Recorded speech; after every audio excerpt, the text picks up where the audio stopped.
Sejam todos bem-vindos mais a um instante de estudo, aqui no grupo de estudos Irmã Angélica. Estamos estudando o Livro dos Espíritos, hoje iniciando o capítulo 3, a Criação, item Formação dos Mundos. E começa pela pergunta número 37. Já tem um pequeno preâmbulo aqui do item que diz o seguinte: o universo compreende a infinidade dos mundos que vemos e não vemos, todos os seres animados e inanimados, todos os astros que se movem no espaço e os fluidos que os preenchem. E a pergunta 37. O universo foi criado ou existe de toda a eternidade como Deus? E a resposta: ele não pode ter sido feito por si mesmo. E se existe de toda a eternidade como Deus, não poderia ser obra de Deus. A razão nos diz que o universo não poderia fazer-se por si mesmo e que, não podendo ser obra do acaso, deve então ser obra de Deus. Lógico, porque se preexistisse a Deus, se tivesse paralelo com Deus, não teria sido criado por Deus, Deus não teria criado todas as coisas. Na pergunta 38, como criou Deus o universo? E a resposta: para me servir de uma expressão corrente, por sua vontade. Nada exprime melhor essa vontade toda poderosa do que essas belas palavras do Gênesis. Deus disse: faça-se a luz, e a luz foi feita. E na pergunta 39, podemos conhecer o modo de formação dos mundos? E a resposta: tudo que se pode dizer é que podeis compreender é que os mundos se formam pela condensação da matéria espalhada no universo. E aí, pela condensação da matéria espalhada no universo. Isso remete muito à ideia do princípio do Big Bang. Fui pesquisar um pouquinho mais para ver qual que era a correlação de tempo, né? Já que a gente está falando de um livro que foi publicado em 1857, o termo Big Bang aparece pela primeira vez com Georges Lemaitre, que era um padre católico, astrônomo, cosmólogo e físico belga, que propôs esse princípio do Big Bang em 1927, então bem depois do Livro dos Espíritos. E eu achei um videozinho que mostra um pouco sobre o princípio do Big Bang, para a gente poder utilizar como base aqui para poder discutir um pouco.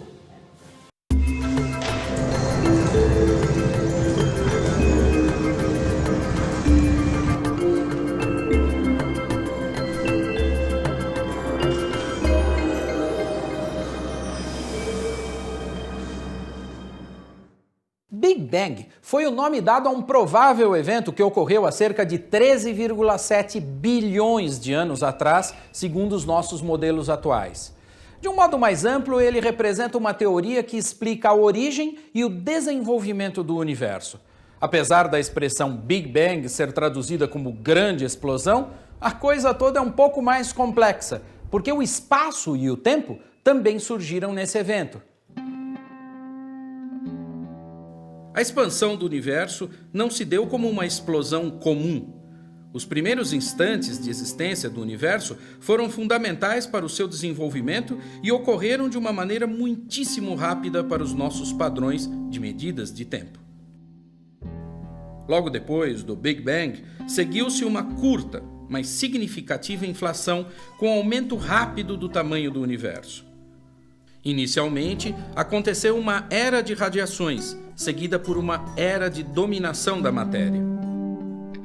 O universo se expandiu e começou a resfriar, mas com 1/10 de segundo de existência, ele tinha ainda uma temperatura equivalente a 1 trilhão de graus.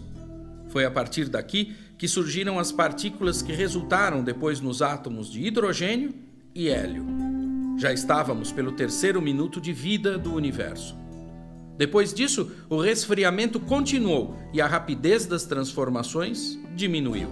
Mas, com 380 mil anos de vida, a temperatura ainda era de milhares de graus. Um mapa das radiações desse período mostra como a energia se distribuiu de uma maneira relativamente homogênea.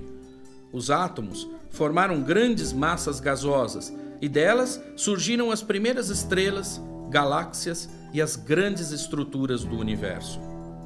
O Sol, nosso planeta, e outros do nosso sistema solar só se formaram quando o universo tinha uns 9 bilhões de anos. Somos bem mais jovens do que o Big Bang. Os cientistas que lançaram a ideia do universo em expansão imaginaram que ele se transformava em ritmo constante desde o seu início. Em 1998, observações mostraram que essa expansão é acelerada, só explicada com a existência de um tipo de matéria e de energia chamadas até agora de matéria e energia escuras. Não temos certeza de que a teoria do Big Bang seja verdadeira ou definitiva. Há outras teorias em discussão, com argumentos e experimentos sendo realizados que podem alterar os caminhos da ciência. Nossa existência corresponde a frações diminutas do tempo na evolução do universo. E o máximo que podemos fazer é arranhar os bilhões de anos de herança que temos e ainda continuarmos a nos perguntar de onde viemos e para onde vamos afinal. Nos vemos no próximo ABC da Astronomia. Ok? Então, dá para ver a coerência entre a resposta do Livro dos Espíritos e a teoria do Big Bang. O Big Bang é uma das possíveis hipóteses da criação. Existem outras hipóteses também que são contempladas nos dias de hoje, vários cientistas pesquisam outras teorias diferentes, mas a mais correntemente aceita é a do Big Bang, e essa tem bastante a ver com essa resposta do Livro dos Espíritos. Na pergunta 40, a gente tem: os cometas seriam, como se pensa, um começo de condensação de matéria, mundos em vias de formação? E a resposta: isso está realmente certo. Absurdo, porém, é acreditar na sua influência. Quero dizer, a influência que vulgarmente lhe atribuem, porque todos os corpos celestes têm a sua parte de influência em certos fenômenos físicos. E aí vale a gente lembrar que na antiguidade, e o vídeo eu vou mostrar um videozinho depois na sequência aqui, os cometas eram tidos como sendo símbolos de mau agouro, já que correntemente nada muito mudava no céu, o céu era tido como estático, alguns ainda pensam assim. Uma mudança nessa estrutura, nessa estabilidade que era o céu, trazia então o símbolo de má sorte. Então se esperava problemas, se esperava guerra, se esperava catástrofes com o aparecimento de um cometa. E o que o livro tenta responder, o que a espiritualidade responde aqui, é que na realidade essa influência não se dá dessa maneira. Logicamente, como qualquer corpo celeste, está mergulhado nesse meio do universo e exerce a sua força, tem o seu magnetismo e exerce a sua influência. Podem eventualmente bater em alguns planetas e a gente tem provas disso. A Lua, essas marcas na Lua são todas marcas, muitas delas provocadas por fenômenos, por objetos que vêm do espaço, que acabam batendo na Lua, e por isso fica a marca no solo lunar, assim como a Terra também, com vários sinais de caída de cometas, e que podem ter provocado situações bastante drásticas, mudanças no planeta. Mas em geral, não. Em geral, os cometas não trazem nenhum sinal de mau agouro para a vida na Terra. Esse vídeo que eu vou passar agora fala um pouco de maneira bastante interessante sobre os cometas. Entendam aí como nascem os cometas e como morrem, se é que a gente pode dizer que morrem os cometas. O céu sempre foi um mistério para a humanidade. Hoje em dia exploramos ele com telescópios potentes, satélites e todo tipo de técnicas para tentar desvendar os mistérios do céu. E mesmo com todas essas tecnologias e mais séculos de investigação científica, nós ainda somos assombrados pelas perguntas mais profundas que o céu traz. De onde tudo isso veio? O que são esses pontos brilhantes? Onde estamos nesse universo? E se nós, no auge da tecnologia e conhecimento científico da humanidade, ficamos pasmos ao contemplar a beleza celeste, os nossos antepassados com certeza se sentiam da mesma forma. Não é à toa que as estrelas, a lua, o sol e o próprio céu viraram componentes de diversas mitologias e crenças no decorrer da história. Para muitas dessas culturas, o céu era considerado eterno, um lugar divino e imutável, que sempre se apresentava da mesma forma e nunca iria mudar, diferente das coisas aqui na Terra. Então, tente imaginar o quão assustador foi quando essas civilizações viram uma mudança repentina na abóbada celeste. Um rastro luminoso surgindo no céu, ofuscando as estrelas ao seu redor e depois de alguns dias sumindo para nunca mais ser visto. Esses rastros brilhantes no céu foram apelidados de cometas, que vem do grego antigo cometes, ou estrelas cabeludas. Esse nome foi dado devido ao rastro que eles deixavam no céu. Os primeiros registros de observações de cometas foram encontrados na China há alguns milhares de anos. Aristóteles, o filósofo grego, acreditava que cometas deveriam ser efeitos atmosféricos, porque os céus eram eternos e imutáveis, e muitas culturas achavam que cometas significavam má sorte, traziam instabilidade política ou que eles eram o presságio de catástrofes iminentes. Mas o mistério permanecia. O que são e da onde vêm os cometas? As primeiras ideias na direção certa vieram dos astrônomos indianos durante os séculos 6 e 7 da Era Comum. Eles acreditavam que os cometas eram corpos celestiais que apareciam periodicamente. Inclusive, eles deram nomes e estimaram o período de alguns cometas, mas nós não sabemos o quão precisas as suas previsões eram. Uma evidência de que os cometas tinham de fato uma origem celeste veio das medidas e observações que o astrônomo Tycho Brahe fez do grande cometa de 1577. Essas medidas indicavam que o cometa estava pelo menos 4 vezes mais distante da Terra do que a própria Lua. Já no começo do século XVIII, o Edmund Halley, astrônomo e físico, decidiu aplicar os métodos desenvolvidos por Newton no estudo da órbita de 23 cometas registrados no decorrer de 400 anos. Em particular, 3 desses 23 pareciam ter a mesma órbita, com um período de mais ou menos 76 anos. Halley então fez a previsão de que esse mesmo cometa voltaria em 1758 ou 59, o que de fato aconteceu. Hoje nós conhecemos esse cometa como Cometa Halley. Os cálculos de Halley davam uma boa indicação de que os cometas de fato eram corpos celestes vindo de dentro do nosso sistema solar. Mas ninguém ainda havia respondido de onde eles vêm e do que exatamente eles são feitos. Baseado nas órbitas dos cometas conhecidos, vários cientistas durante o século XX propuseram a existência de um disco de matéria, como asteroides, por exemplo, para além das órbitas dos planetas gasosos. Esse disco de matéria foi observado pela primeira vez em 1987, e ele é conhecido como o cinturão de Edgeworth-Kuiper, ou só cinturão de Kuiper para quem for mais íntimo. O cinturão de Kuiper se encontra 50 vezes mais distante do Sol do que a Terra. Ele explica perfeitamente os cometas de períodos curtos, como o cometa Halley. Mas uma outra categoria de cometas, os que têm períodos longos, precisam vir de mais longe.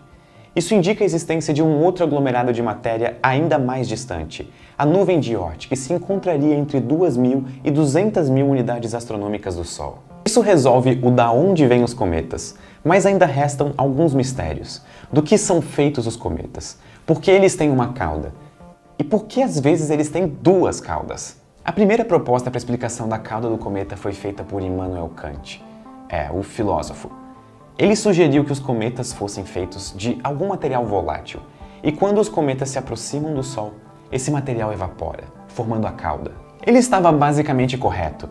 Hoje nós sabemos que cometas são feitos basicamente de rocha, poeira, gelo, monóxido de carbono, metano, gelo seco e compostos orgânicos, o que é basicamente a nossa geladeira. E aqui vem uma curiosidade interessante. Nenhum desses materiais é bom em refletir luz.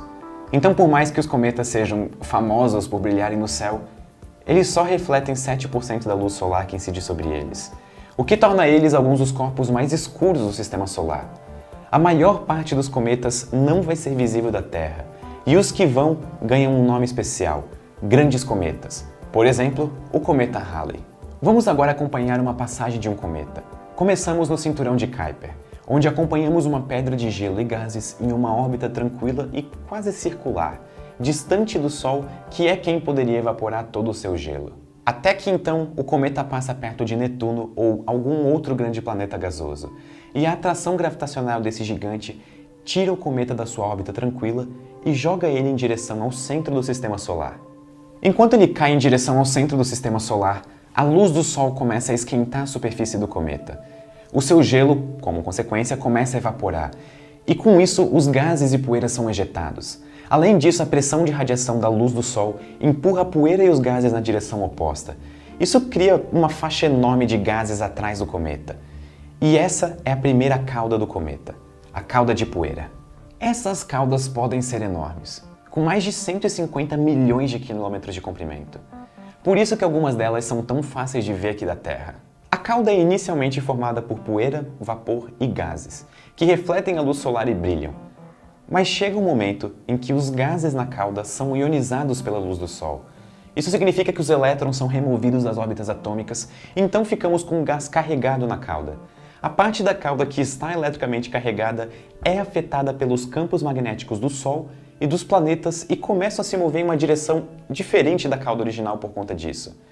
E essa é a segunda cauda do cometa, a cauda de íons. Eventualmente o cometa alcança seu periélio, o ponto da sua órbita mais próxima do Sol. A sua cauda se estende majestosamente e talvez a água do cometa seja completamente evaporada pelo Sol. Se isso acontece, o cometa se torna apenas mais um pedaço de rocha flutuando pelo sistema solar e nunca mais vai ser notado daqui da Terra. Ou talvez, no caminho de volta para os confins do sistema solar, ele seja ejetado pelas forças gravitacionais de Júpiter para fora do sistema solar, em uma trajetória sem fim em direção às outras estrelas da galáxia, se tornando um exocometa. Nós já detectamos 10 exocometas no sistema solar, cometas que vieram de fora do nosso sistema solar.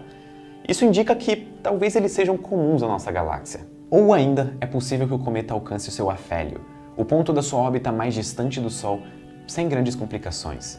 Então, quem sabe ele dá a volta e retorna em algumas décadas ou séculos, e então talvez ele seja visto de novo. Quem sabe ele até ganhe um nome ou apareça no jornal. Essa foi a história e o mistério dos cometas. Muito obrigado e até a próxima!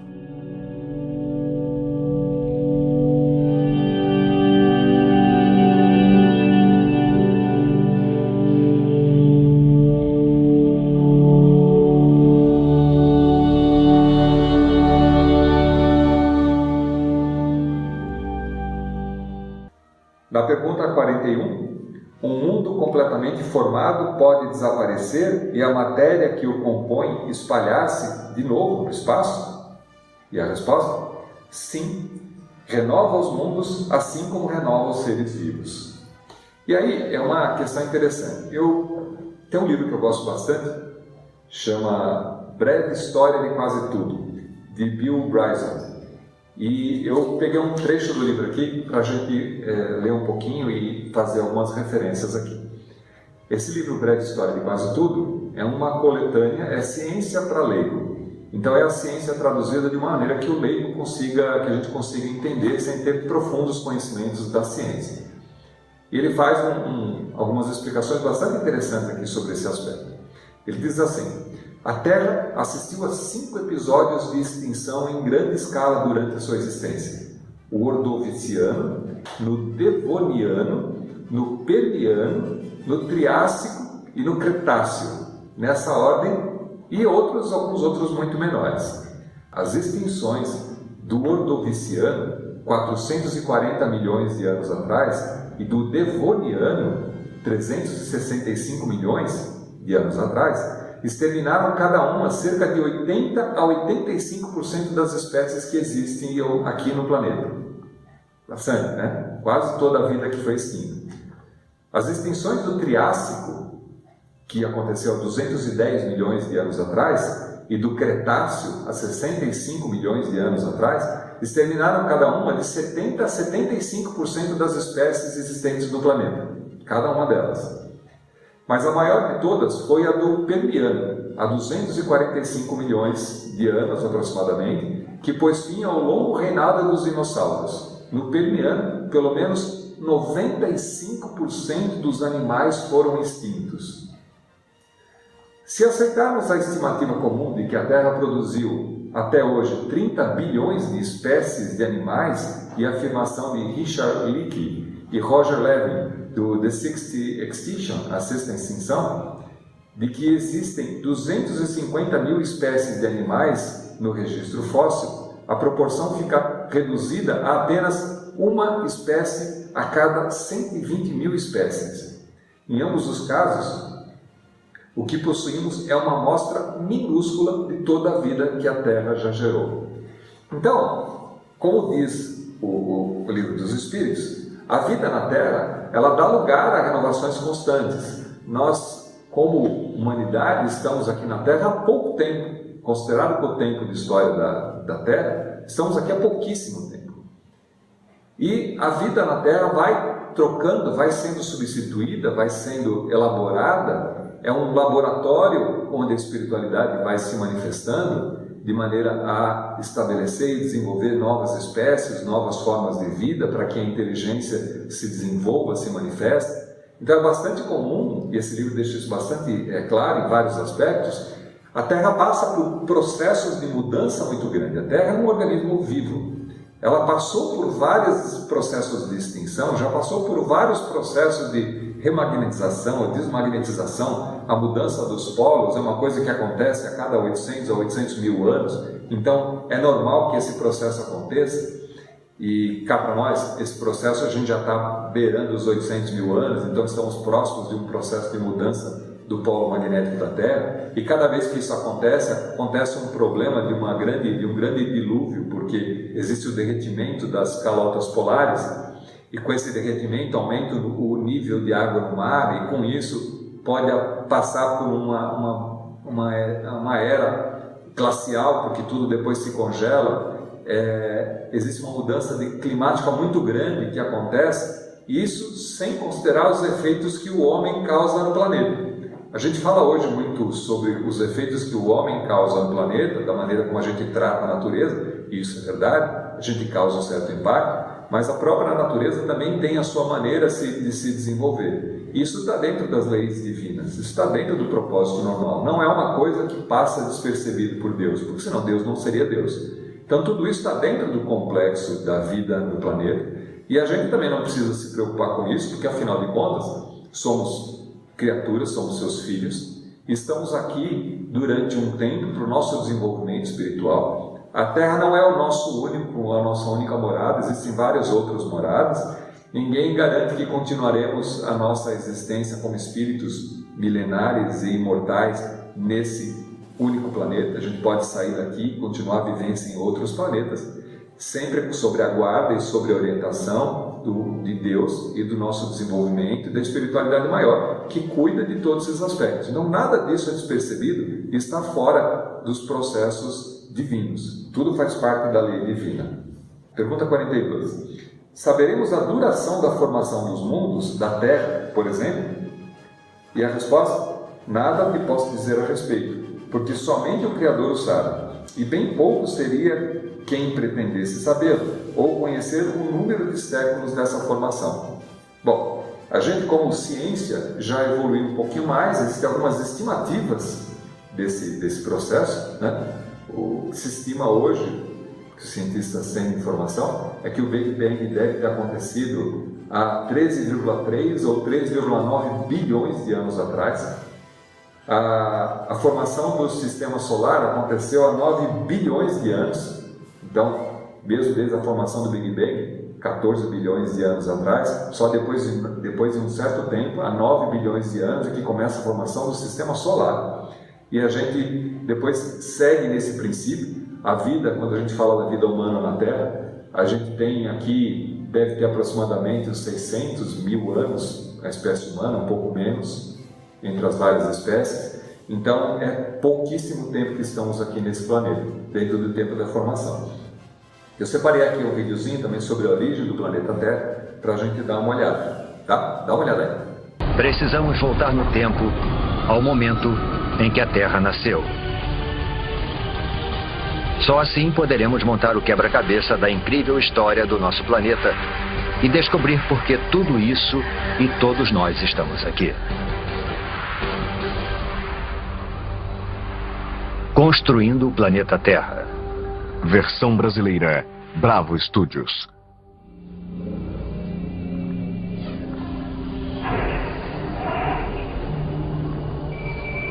Nossa jornada começa há quase 5 bilhões de anos atrás. Mas deve ter alguma coisa errada. Não há sinal algum do nosso maravilhoso planeta azul. Somente uma estrela recém-nascida, o nosso Sol, rodeado por toda essa poeira. Chegamos cedo demais, antes mesmo da origem da Terra.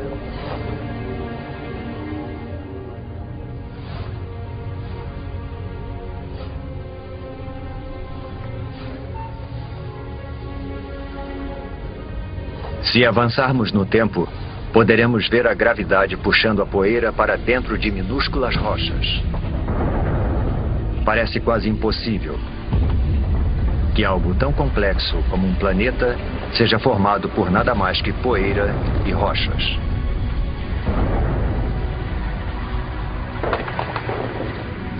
Durante milhões de anos, a gravidade juntou essas rochas para formar o planeta Terra.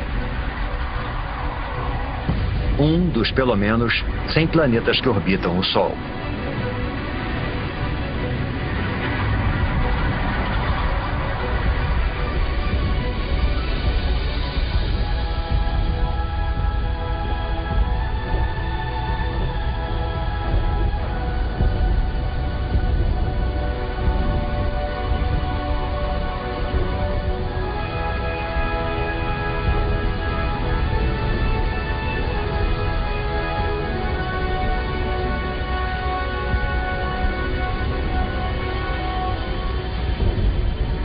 Mas há 4 bilhões e 54 milhões de anos, nosso planeta parece mais com um inferno do que com o nosso lar. De perto, a temperatura ultrapassa 12.000 graus Celsius. Não existe ar, somente dióxido de carbono, nitrogênio e vapor d'água. É tão quente e tão tóxico que, se nos aproximássemos um pouco mais, seríamos incinerados e sufocados em segundos.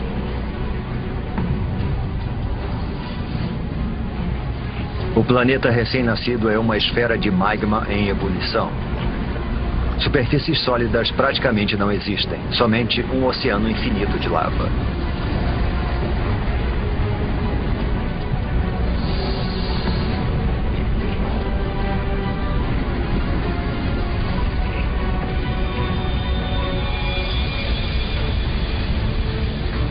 Um jovem planeta chamado Theia está vindo em nossa direção. Ele tem o mesmo tamanho de Marte e está viajando a uma velocidade de 15 km por segundo, 20 vezes mais rápido que uma bala.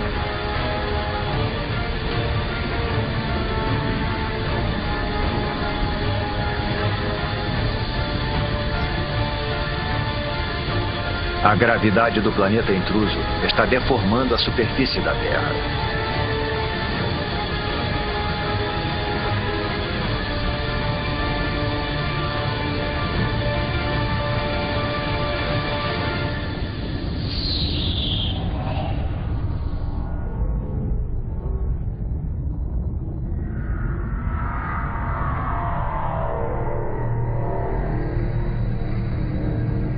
A onda de explosão percorre o planeta. É como se os 2 jovens planetas se liquefizessem. Trilhões de toneladas de detritos da explosão são lançados no espaço.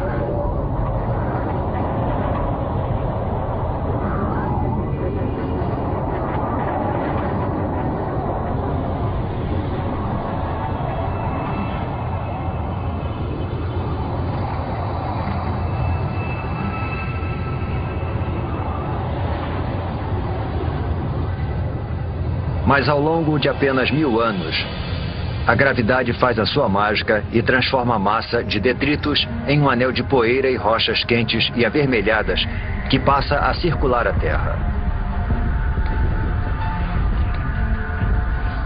Esse anel dá origem a uma esfera com mais de 3.000 quilômetros de diâmetro.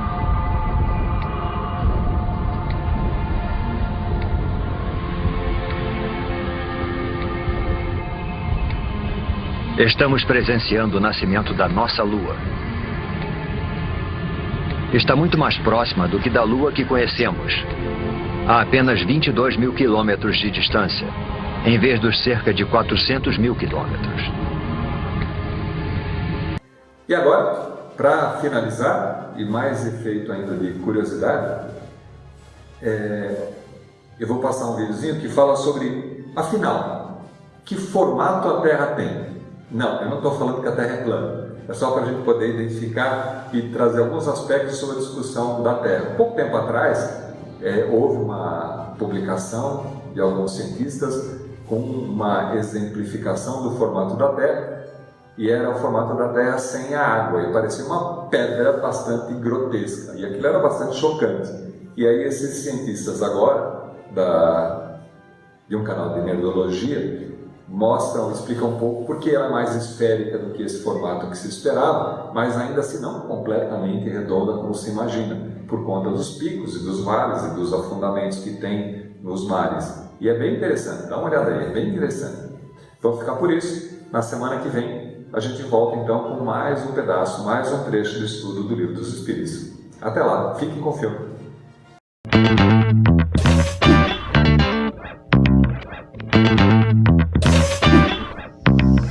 Sejam bem-vindos ao Nerdologia. Eu sou o Átila, biólogo, pesquisador e esperando o meu aerolito. Hoje nós vamos ver qual que seria o formato da Terra com e sem água. Você pode não fazer parte daquela galera estranha que acha que a Terra é chata, mas provavelmente já viu aquele gif infame do formato da Terra sem água. Afinal, vivemos em uma batata ou uma esfera? Ah, e antes do episódio, você pode entender ele um pouco melhor se vir o Nerdologia sobre o centro da Terra. Para responder, precisamos entender como o nosso planeta se formou. Em Jack Hills, ao norte da Austrália, foi achado um pedaço de zircônia datado com mais de 4 bilhões e 300 milhões de anos de idade, enquanto os meteoros mais antigos do nosso sistema solar têm entre 4 bilhões e 530 milhões de anos e 4 bilhões e 580 milhões de anos. O que quer dizer que a Terra deve ter surgido pouco depois da formação do sistema solar, há cerca de 4 bilhões e 540 milhões de anos, através da união de fragmentos de matéria chamados planetesimais. Conforme os planetesimais orbitavam o Sol, colidiam e se agrupavam. E a cada novo planetesimal, maior a massa e maior a força que dita tudo nesse capítulo, a gravidade. Quando os povos mais antigos diziam que a Terra era plana, estavam pensando que se ela não fosse, quem estava na parte de baixo cairia.